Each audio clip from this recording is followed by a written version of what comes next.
नमस्कार विद्यार्थी मित्रांनो, कृष्णा महाविद्यालय रेटरे बुद्रुक कनिष्ठ विभाग इयत्ता 12वी शास्त्र विषय मराठी. विद्यार्थ्यांनो, 12वी वर्ष सुरू होऊन आज गेले 2-4 महिने उलटून गेलेले आहेत. अभ्यासक्रम नवीन आहे याचीही आपल्याला जाणीव आहे आणि जे आपण युनिट टेस्ट पहिली जी घेतलेली आहे, खऱ्या अर्थानं त्याचं जे स्वरूप आहे, हे स्वरूप आपण इयत्ता 11वीच्या पद्धतीवरती घेतलेलं होतं.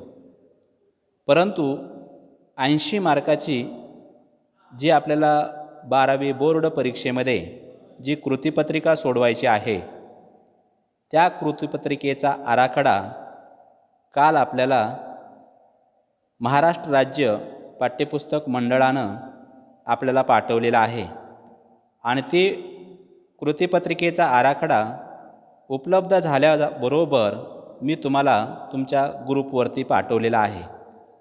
तरी पण काही विद्यार्थ्यांना त्याचा अर्थबोध होईल न होईल यासाठी कृतीपत्रिका आराखडा हा समजावून आपल्याला आजच्या तासिकेमध्ये घ्यायचा आहे.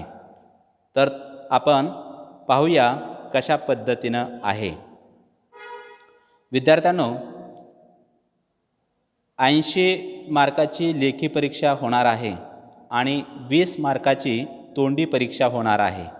असे 80 + 20 बरोबर 100 मार्काचा आपला मराठीचा विषय आहे आणि 100 पैकी 35 मार्काला पास आहे. तर काल आराखडा आपल्याला उपलब्ध झालेला आहे. तर काय आहे आराखडा पाहूया. महाराष्ट्र राज्य माध्यमिक व उच्च माध्यमिक शिक्षण मंडळ पुणे, विषय मराठी युवक भारती, इयत्ता 12वी कृतीपत्रिका आराखडा विषय मराठी. विद्यार्थ्यांनो, एकंदरीत जो अभ्यासक्रमाला असलेला जो काही अभ्यासक्रम आहे, तो अभ्यासक्रम पुढील प्रमाणे आहे. घटकनिहाय गुण विभागणी. प्रथम आपण घटक बघूया. एकंदरीत पाठ्यपुस्तकामध्ये असे 5 प्रकारचे घटक आहेत. नंबर 1 गद्य विभाग, 2 पद्य विभाग, 3 साहित्य प्रकार, 4 उपयोजित मराठी आणि शेवटी व्याकरण व लेखन. असे एकूण 5 घटक इयत्ता 12वीच्या अभ्यासक्रमाला आपल्याला ठेवलेले आहेत. तर गद्य विभाग जो आहे, हा गद्य विभाग एकूण 20 गुणांसाठी ठेवलेला आहे. तर पद्य विभागाला 16 मार्क दिलेले आहेत. साहित्य प्रकार याला 10 गुण दिलेले आहेत. उपयोजित मराठी हा 14 गुणाचा विभाग आहे. तर व्याकरण व लेखन, कारण व्याकरण व लेखन, व्याकरण हे 10 मार्काचं आहे आणि लेखन विभागामध्ये निबंध लेखन म्हणून आपल्याला लेखन विभाग ठेवलेला आहे. तर व्याकरण 10 मार्काचं आणि निबंध लेखन 10 मार्काचा, अशा पद्धतीनं व्याकरण व लेखन हा 20 गुणांचा भाग आहे. असं या सगळ्यांच्या गुणांची बेरीज केली गेली तर 80 होते आहे. तर पुढे आपण कृतीपत्रिकेचा आराखडा विभागानिहाय समजावून घेऊया. विभाग क्रमांक 1 समजून घ्या, कारण काही अशाच पद्धतीवरती आपल्याला कृतीपत्रिकेचा आराखडा किंवा कृतीपत्रिका येणार आहे. आता वस्तुस्थिती समजावून घेत असताना ही फक्त आराखडा आहे. याचा अर्थ आराखडा म्हणजे कृतीपत्रिका नाही आहे आणि कृतीपत्रिका म्हणजे आराखडा नाही आहे. इथं आराखडा फक्त आपल्याला दिलेला आहे. या आराखड्याला अनुसरून कृतीपत्रिकेचं स्वरूप आपल्याला अद्यापही उपलब्ध झालेलं नाही. जेव्हा उपलब्ध होईल तेव्हा तुम्हाला ताबडतोब ज्या पद्धतीनं काल कृतीपत्रिका आराखडा उपलब्ध झाल्याबरोबर मी तुम्हाला पाठवून दिलेला आहे, त्याच पद्धतीनं कृतीपत्रिकेचं स्वरूप माझ्याकडे आल्याबरोबर मी तुम्हाला ते कृतीपत्रिकेचं स्वरूप पाठवून देतो आहे. तोपर्यंत पण कृतीपत्रिका जरी स्वरूप या कृतीपत्रिकेच्या आराखड्यापेक्षा काही भिन्न स्वरूपाचा असू शकणार नाही. हा जो आराखडा जो आपल्याला घालून दिलेला आहे त्याच धर्तीवरती कृतीपत्रिका असणार आहे. मग यामध्ये काय दिलेलं आहे तर कृती क्रमांक 1 म्हणजेच विभाग क्रमांक 1 गद्य विभाग. गद्य विभागाला एकूण 20 गुण आहेत. तर या गद्य विभागामध्ये ज्या वेगवेगळ्या कृत्या विचारल्या जाणार आहेत त्या कृत्यांमध्ये त्यांना अपेक्षित काय कौशल्य आहेत तर त्यामध्ये नंबर 1 आहे आकलन, 2 आहे स्वमत आणि तिसरी कौशल्य आहे ते म्हणजे अभिव्यक्ती.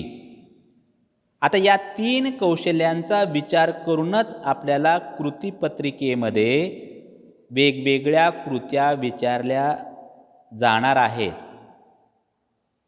मग त्यामध्ये काय विचारले तर कृती विभाग 1 म्हटलं की कृती क्रमांक 1 आली.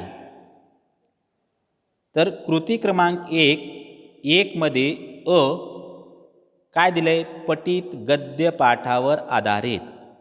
पठित म्हणजे काय, आपण जे अभ्यासलेला पाठ आहे, आपण जो अभ्यासाला असलेला जो पाठ आहे त्याला पठित अभ्यास गद्य विभाग म्हणायचे. तर असा आपण अभ्यासलेल्या पाठावर कुठल्याही एका पाठावर 150 ते 180 शब्दाचा उतारा दिला जाणार आहे. किती शब्दांचा 150 ते 180 शब्दांचा उतारा दिला जाणार आहे. आणि त्या उतार्याला अनुसरून आपल्याला आकलन कृती ही 2 मार्काची विचारली जाणार आहे. नंतर आकलन कृती परत 2 गुणांची विचारली जाणार आहे. तर स्वमत म्हणजेच अभिव्यक्ती पर असणारी कृती हे 4 गुणांची विचारली जाणार आहे. मग इथं स्वमत आपल्याला किती विचारलं जाणार आहे तर खाली कंसामध्ये दिलेला आहे स्वमत व अभिव्यक्ती यावर आधारित प्रत्येकी 1 कृती देणे. म्हणजे स्वमतावर 1 कृती देणे आणि अभिव्यक्तीवरती 1 कृती देणे अशा 2 कृत्या आपल्याला दिल्या जाणार आहेत. आणि 2 कृत्या दिल्याच्या नंतर त्या 2 त्यापैकी 1 कृती आपल्याला सोडवायची आहे. त्यापैकी 1 कृती सोडवणे अपेक्षित असं आपल्याला कंसामध्ये दिलेलं आहे. मग काय करायचं आहे तर स्वमतासाठी ज्या 2 कृत्या दिल्या जाणार आहेत म्हणजे एक स्वमतावर आधारित असणार आहे आणि दुसरी कृती अभिव्यक्तीवरती आधारित असणार आहे. मग तुम्ही स्वमतावरची कृती सोडवू शकता अथवा अभिव्यक्तीवरती कृती सोडवू शकता. पण 2 विचारल्या जाणार आहेत, त्या 2 पैकी कोणतीही एकच कृती तुम्हाला सोडवायची आहे आणि ती कृती एकूण 4 गुणांची आहे, 4 मार्कासाठी आहे. असं कृती क्रमांक 1 जो भाग आहे तो असा एकूण 8 गुणांचा पाठ आहे, भाग आहे. मग कृती क्रमांक 1 मधील काय सांगतंय तर म्हणतंय पठित गद्य पाठावर आधारित. म्हणजे इथं सुद्धा आपल्याला आपण अभ्यासलेला जो पाठ आहे त्यावरतीच 150 ते 180 शब्दाचा उतारा दिला जाणार आहे. आणि त्या उतार्याच्या आधारे आकलन कृती 2 मार्काची, आकलन कृती परत 2 मार्काची, स्वमत व अभिव्यक्ती कृती 4 गुणांची. म्हणजे विभाग क्रमांक 1 किंवा कृती क्रमांक 1 मधील आणि ह्या दोन्हीही कृत्या समान आहेत. काही त्याच्यामध्ये वेगळं पण नाही. कारण का मध्ये सुद्धा काय केलं आहे 150 ते 80 शब्दाचाच उतारा दिला जाणार आहे 180चा. आणि तिथं सुद्धा आकलन कृती 2 मार्काची विचारली आहे. आकलन कृती परत 2 मार्काची विचारलेली आहे आणि स्वमत व अभिव्यक्ती कृतीवरती एक एक कृती विचारून अशा 2 कृत्या विचारल्या जाणार आहेत आणि विचारलेल्या 2 कृतीपैकी तुम्हाला कोणती एक कृती सोडवायची आहे. म्हणून कंसामध्ये दिले स्वमत व अभिव्यक्ती यावर आधारित प्रत्येकी एक कृती देणे, म्हणजे स्वमतावर एक कृती देणे आणि अभिव्यक्तीवरती एक कृती देणे, अशा एकूण 2 कृत्या तुम्हाला कृतीपत्रिकेमध्ये विचारल्या जाणार आहेत आणि त्या 2 पैकी मग एक कृती तुम्हाला जी सोपी वाटेल ती तुम्हाला सोडवायची आहे आणि ही कृती किंवा हे स्वमत एकूण 4 गुणांसाठी आहे. म्हणजे कृती क्रमांक 1 मधील अ आणि आ हे दोन्हीही समान आहेत. तर कृती क्रमांक 1 मधील ई हा जो भाग आहे हा अपठित गद्य उतारा आहे. अपठित म्हणजे काय की आपल्याला 12वीला जी मराठी पाठ्यपुस्तक आहे ते पाठ्यपुस्तकाच्या बाहेरचा कुठलाही एक उतारा, त्याची शब्दमर्यादा आहे 100 ते 120 शब्दाचा उतारा आपल्याला दिला जाणार आहे कृतीपत्रिकेमध्ये.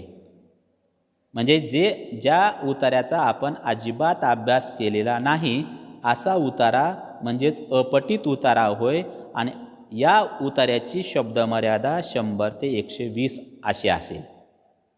मग याच्यावर आधारित आपल्याला काय कृत्या विचारल्या जाणार आहेत, तर एक आकलन कृती 2 मार्कांची आहे आणि दुसरी आकलन कृती 2 मार्कांची आहे. असं 4 मार्कांचा अपठित उतारा गद्य उतारा आपल्याला विचारला जाणार आहे. इथं गद्य विभाग संपतो. म्हणजे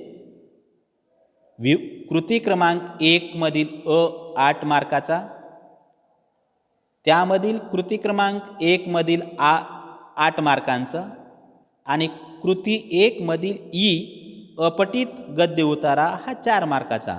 म्हणजे 8 अधिक 8 अधिक 4 बरोबर 20 मार्कांची बेरीज इथं गद्य विभाग संपतो. पुढे पद्य विभाग सुरू होतो. हा पद्य विभाग एकूण 16 मार्कासाठी आहे, 16 गुणांसाठी आपल्याला विचारला जाणार आहे कृतीपत्रिकेमध्ये. आता या पद्य विभागामध्ये ज्या पद्धतीनं गद्य विभागामध्ये कौशल्य अपेक्षित होती तशीच इथं पण कौशल्य अपेक्षित आहेत.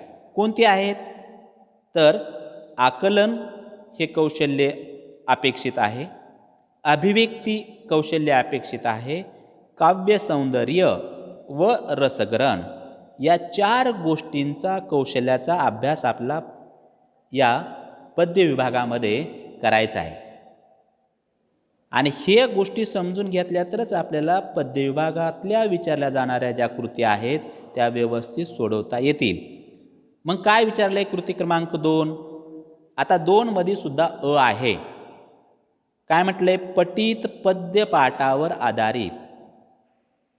आता पठित पद्य, पठित म्हणजे या शब्दाचा अर्थ तुम्हाला समजलाच असेल. पठित म्हणजे आपण पाठ्यपुस्तकात जे काही कविता अभ्यासलेल्या आहेत, जेवढ्या काही अभ्यासाला कविता आहेत त्या सगळ्या गोष्टीला पठित असं म्हटलेलं आहे. मग कोणतीही एका कवितेवरती कंसात दिले संपूर्ण कविता देणे अपेक्षित आहे. जी आपल्या पाठ्यपुस्तकामध्ये असलेली कोणतीही कविता एक कविता कृतीपत्रिकेमध्ये दिली जाणार आहे आणि त्याला अनुसरून कवितेला अनुसरून मग आकलन कृती 2 मार्काची आपल्याला विचारली जाणार आहे.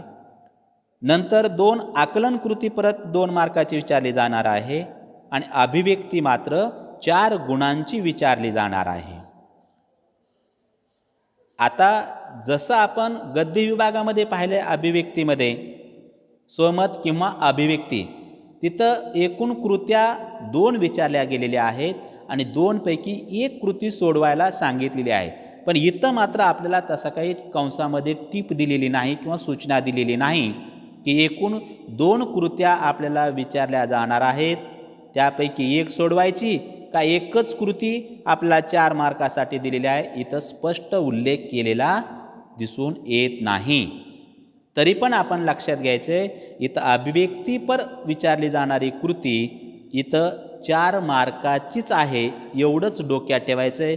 मग तिथं एकापेक्षा 2 विचारले जातील, 2पेक्षा अधिक विचारलं जाणारच नाही हे निश्चितच आहे. म्हणजे जिथं एक कृती सोडवायला सांगितली आहे तिथं पर्यायी किंवा मध्ये दुसरी कृती अपेक्षित असलीच पाहिजे. म्हणजे इथंसुद्धा आपण अंदाजे ढोबळमानानं गोष्ट लक्षात घ्यायची आहे की इथंसुद्धा 2च कृत्या आपल्याला विचारल्या जाणार आहेत आणि त्यापैकी कोणत्याही एका कृतीवर आपलं अभिव्यक्ती कृती करायची आहे आणि हे एकूण 4 गुणांसाठी आहे. असं कृती क्रमांक 2 मधील हे एकूण 8 गुणांचा भाग आहे. पुढे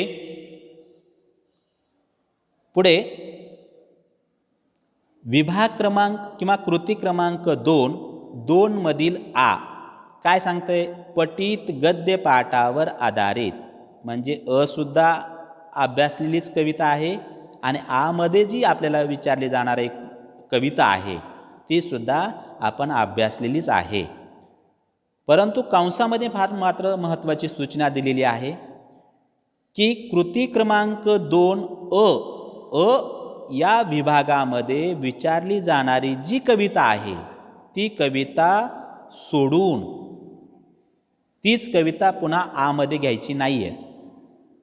तर दुसरी कविता तुम्हाला मध्ये विचारली जाणार आहे.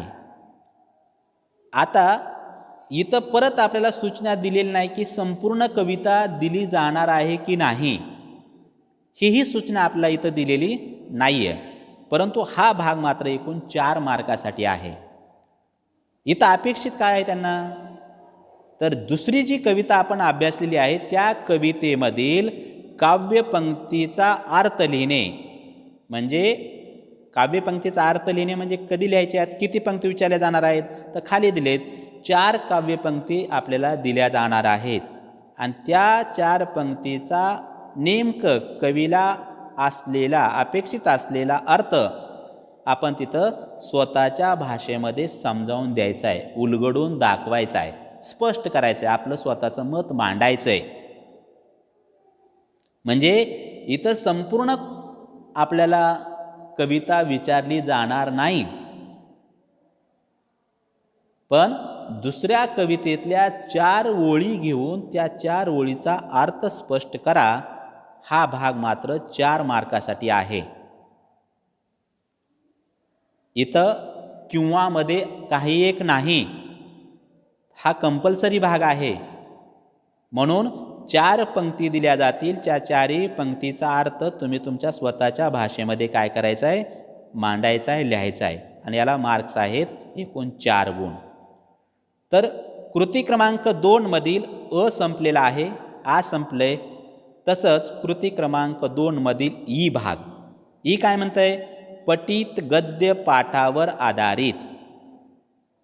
जेव्हा तुम्ही विभाग 1 गद्य विभाग आणि विभाग क्रमांक 2 पद्य विभाग जेव्हा तुलनात्मक तुम्ही पडताळून पाहाल तेव्हा विभाग क्रमांक 1 म्हणजेच गद्य विभागामध्ये ई असे उपप्रश्न किंवा उपकृत्या तुम्हाला दिसतील. तसंच विभाग 2 मध्ये ई दिसेल. पण गद्य विभागामध्ये जी विभाग आहे किंवा कृती आहे ती अपठित आहे, पाठ्यपुस्तकाच्या बाहेरच्या भागावरती विचारली गेलेली आहे. पण इथं विभाग 2 मध्ये मात्र ही सुद्धा अभ्यासलेल्या कवितेवरतीच आपल्याला कृती विचारली जाणार आहे. ही गोष्ट मात्र प्रकर्षानं तुम्ही लक्षात घ्या. मग इथं काय अपेक्षित आहे? तर कंसामध्ये सूचना दिलेली आहे की विभाग क्रमांक 2 मधील वरती विचारली गेलेली कविता, मध्ये विचारली गेलेली कविता, या दोन्ही कविता सोडून ज्या उर्वरित असलेल्या ज्या कविता आहे त्या कवितेवरती 2 कवितांवरती कृती विचारणे व त्या 2 विचारलेल्या कृतीपैकी कोणती एक कृती काय करायची आहे? तुम्हाला सोडवायची आहे. मग काय विचारलं जाणार आहे या 2 कृतीमध्ये? तर नंबर 1 दिले काव्य सौंदर्यावर आधारित कृती. काव्य सौंदर्यासाठी तुम्हाला विचारलं जाईल. अशा 4 ते 6 काव्यपंक्ती तुम्हाला दिल्या जातील आणि त्या पंक्तीचा सौंदर्य, मग अर्थ सौंदर्य असेल, भाव सौंदर्य असेल, विचार सौंदर्य असेल, वेगवेगळ्या पद्धतीचं त्या पंक्तीमध्ये जो अर्थ दडलेला आहे त्या पद्धतीनं तुम्हाला विचारली जाईल कृती. अशा एकूण 4 ते 6 काव्यपंक्ती दिल्या जातील आणि त्याचा तुम्ही त्याच्यात दडलेला जो सौंदर्याचा भाग आहे ते तुम्ही स्पष्ट करायचा आहे. हे जर तुम्हाला जमत नसेल तर किंवामध्ये तुम्हाला दिले की ज्या 4 पंक्ती दिलेल्या आहेत किंवा 4 किंवा 6 पंक्ती दिलेल्या आहेत त्या 4 किंवा 6 पंक्तीचं रसग्रहण करा. आता रसग्रहण करणे म्हणजे काय, तर त्या ओळीमध्ये दडलेला जो संबंध अर्थ आहे किंवा अपेक्षित कवीला नेमकं काय सांगायचं आहे ह्या सगळ्या गोष्टींचा उलगडा करून सांगणे म्हणजे रसग्रहण करणे होय. कारण का रसग्रहण करणे म्हणजे काय तुम्हाला येता 11वीमध्ये अगदी सविस्तर शिकवलेलं आहे. अगदी वेगवेगळे उदाहरणं देऊन सुद्धा रसग्रहण म्हणजे काय शिकवलं आहे. तरी पण रसग्रहण या शब्दाचा थोडक्यात अर्थ सांगून जातो. आपण एखादं म्हणतो आहे की भाजी चवदार झालेली आहे. आता चवदार हा जो शब्द आहे किंवा संबंध एक वाक्य आहे की भाजी चवदार झाली आहे, या वाक्याचं रसग्रहण करा. या वाक्याचं रसग्रहण करणे म्हणजे काय करणे होय. मग भाजी कोणती तुम्ही निवडलेली आहे, मेथीची भाजी. मग मेथीची भाजी मार्केटमधून आणली, मंडईतून आणलेली आहे, ती घरी आणली, ती भाजी निवडलेली आहे, स्वच्छ धुतलेली आहे. त्याच्यामध्ये काय जे भाजी करण्याचे लागणारे जे काही इतर वस्तू आहेत, मग लसूण असेल, जिरे असेल, मोहरी असेल, तिखट असेल, मीठ असेल, तेल असेल, पातेल असेल, या सगळ्या गोष्टी अगदी स्पष्ट करून सांगणे म्हणजेच भाजी चवदार होणे या वाक्याचं रसग्रहण करणे होय. अशाच पद्धतीने दिलेल्या 4 किंवा 6 ओळी ज्या असतील, पंक्ती असतील, त्या पंक्तीचा अर्थ असं उलगडून सांगणे म्हणजे रसग्रहण करणे होय. आता ही रसग्रहण करण्यासाठी एकूण 4 फक्त काव्यपंक्ती दिल्या जाणार आहेत आणि त्या 4च पंक्तीचा रसग्रहणात्मक आपल्याला रसग्रहण करायचं आहे, अर्थ स्पष्ट करायचा आहे. असं 4 मार्कासाठी, 4 मार्कासाठी, असं एकूण 8 मार्कासाठी हा भाग आपल्याला विचारला गेलेला आहे आणि मधील 8 असं 8 आणि 8 16 मार्काचा भाग आपल्याला विचारला गेलेला आहे. पुढे विभाग क्रमांक 3 साहित्य प्रकार. साहित्य प्रकार म्हणजेच कथा. एकूण आपल्याला साहित्य प्रकार म्हणजे काय त्याची संपूर्ण पार्श्वभूमीवर आपल्याला एक पाठ ठेवलेला आहे आणि 2 कथा, एक शोध नावाची कथा आणि एक गडी नावाची कथा, असे एकूण 3 भागांवर साहित्याच्या प्रकारावरती आपल्याला भाग विचारला जाणार आहे. तर कृती क्रमांक 3 जी आहे कथा साहित्य परिचय. आता कथा साहित्य परिचय या भागावर म्हणजे कथा जी 2 विचारल्या जाणार आहेत तो भाग इथं जरा थोडंसं म्हणजे लक्षात घ्यायचं नाही. तर कथेचा जो सैद्धांतिक असणारा जो भाग आहे म्हणजेच परिचय जो आहे तो परिचयावरतीच आपल्याला इथं एक कृती विचारली जाणार आहे आणि तेही एकूण 4 मार्काची विचारली जाणार आहे. मग काय दिलं जाईल तर साहित्य प्रकाराचा परिचय जो आहे त्या परिचयामधला एक उतारा की जेणेकरून त्याची शब्द मर्यादा 120 ते 150 अशी असू शकेल एवढ्या शब्द मर्यादाचा उतारा तुम्हाला कृतीपत्रिकेमध्ये दिला जाईल. आणि तिथं अपेक्षित कौशल्य काय मग तर आकलन. आकलन या भागावर 1 मार्कासाठी विचारलं जाणार आहे. त्याच्यामध्ये आकलन भाग उपजी आहे त्याच्यावर 1 मार्काचं विचारलं जाणार आहे आणि आकलन कृती ही 2 मार्काची असं 1 1 अधिक 2 असे एकूण 4 मार्काचं ही कृती क्रमांक 3 साहित्य प्रकाराचा परिचय या भागावर 4 मार्काचं विचारलं जाणार आहे. त्याच्यापुढं मध्ये काय विचारलं जाणार आहे तर पठित कथांवर आधारित म्हणजे आपण कथा किती अभ्यासलेल्या आहेत 2च, एक शोध नावाची कथा आणि एक गडी नावाची कथा.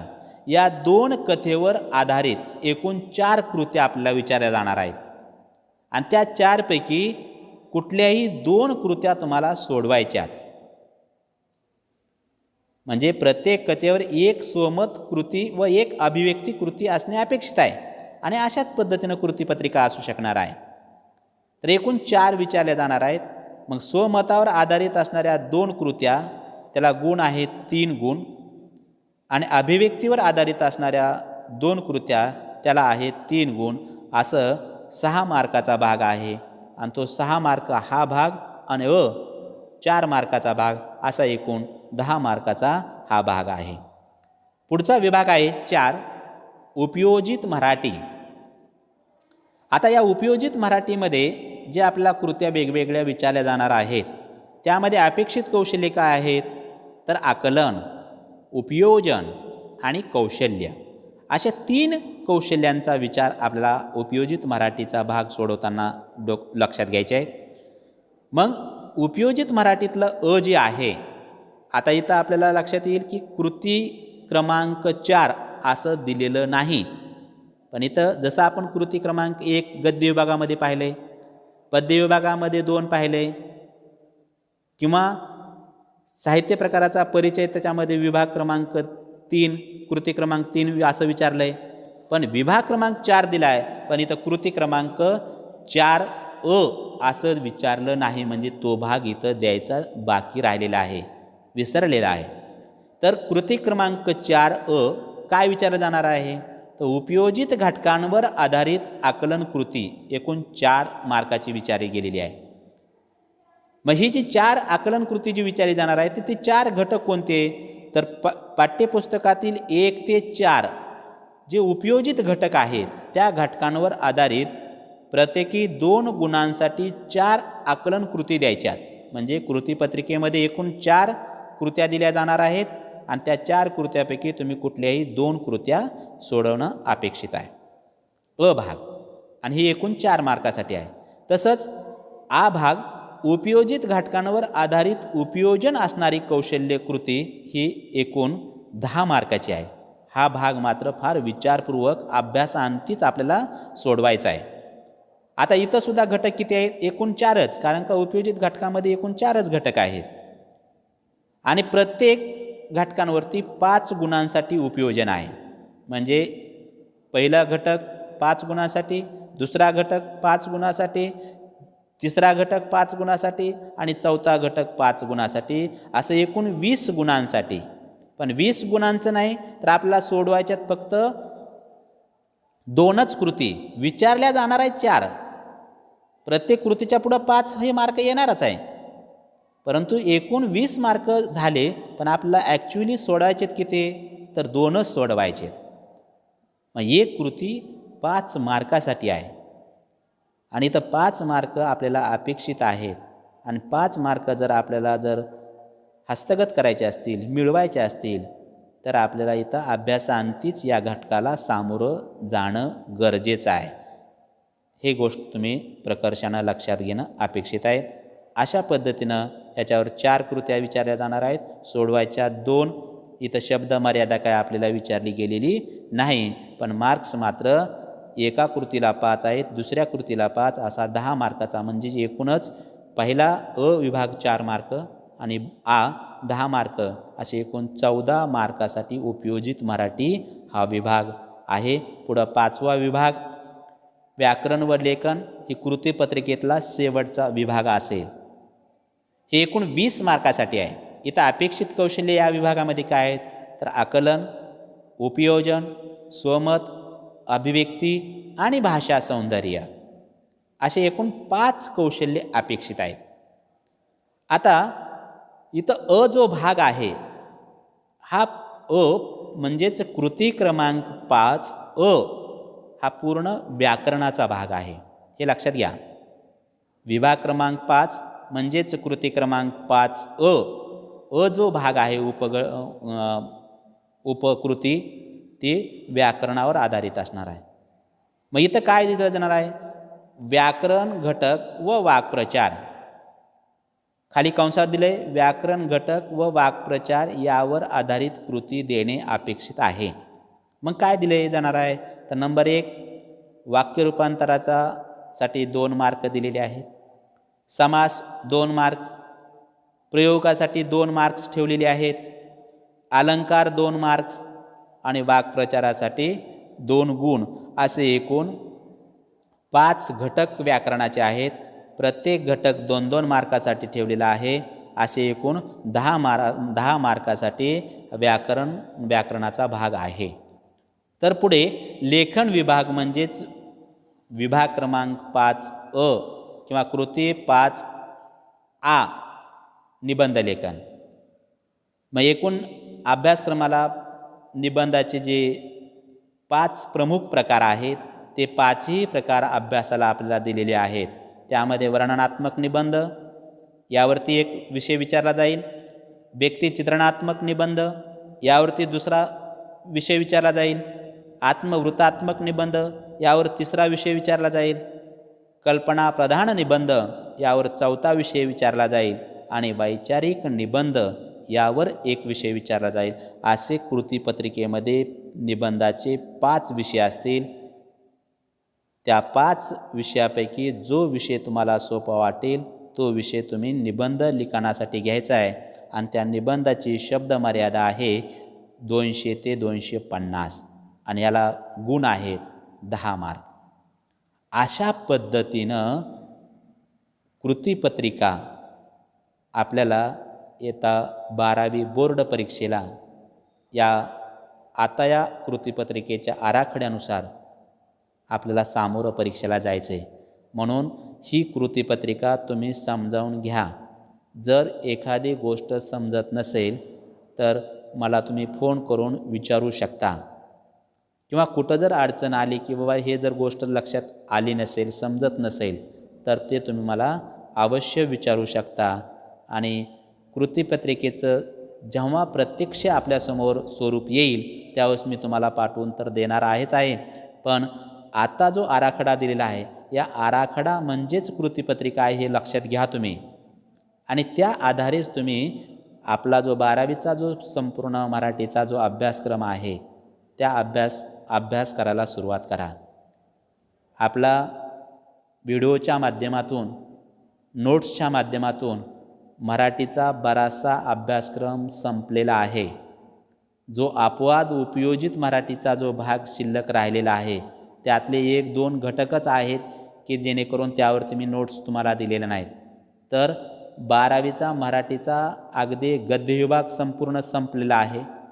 फक्त आता पाठ क्रमांक 10वा जो आहे दंतकथा त्यातले 2 विभाग मी तुम्हाला पाठवून दिलेत. त्यातले 2 भाग तुम्हाला पाठवून देणे बाकी आहेत. म्हणजे तोही पाठ या ठिकाणी संपतो.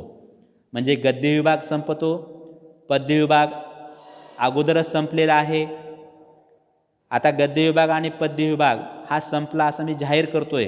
का करतोय तर संपूर्ण जो अभ्यासक्रमाला असलेला भाग आणि बोर्डानं जी काही पाठ्यपुस्तकातून यावर्षी जी वगळलेला भाग आहे तो वगळलेला भाग वजा करता उर्वरित अभ्यासक्रमाला असलेला भाग आपण संपूर्ण अभ्यासलेला आहे व्हिडिओच्या माध्यमातून. व्याकरण हे पूर्ण तुम्हाला नोट्सच्या माध्यमातून मी तुम्हाला पाठवून केव्हाच दिलेले आहे. त्याचाही अभ्यास तुम्ही व्यवस्थित केलेला असेल अशी मला आशा आहे. आणि जो उपयोजित मधला जो घटक भाग आहे तोही 1ला 2च घटक भाग आहे. तोही मी तुम्हाला ऑनलाईनच्या माध्यमातून किंवा व्हिडिओच्या माध्यमातून तो तुम्हाला शिकवेन. आणि राहिला शेवटचा 10 मार्काचा भाग म्हणजे निबंध लेखनाचा. तो निबंध लेखनाचा भाग एक आपल्याला पाहायचा आहे. अशा दृष्टीनं येता 12वी मराठीचा अभ्यासक्रम तुम्ही व्यवस्थित कराल आणि परीक्षेला व्यवस्थित सामोरे जाल अशी आशा बाळगतो. आणि कृतीपत्रिकेचा आराखड्याचं स्वरूप आपण इथं समजावून घेतलेलं आहे आणि ते तुम्हाला निश्चित समजलं असेल अशी अपेक्षा व्यक्त करतो आणि थांबतो. इथं पुढं जे दिलेलं आहे काठिण्य पातळीनुसार गुणविभागणे, तुम्ही काही ते डोक्यात घेण्याचा विषय नाही आहे. तुम्ही फक्त कृतीपत्रिकेचा आराखडा जो आहे तो कृतीपत्रिकेचा आराखडा एवढाच डोक्यात ठेवा आणि अभ्यासाला सुरुवात करा. थांबतो. धन्यवाद.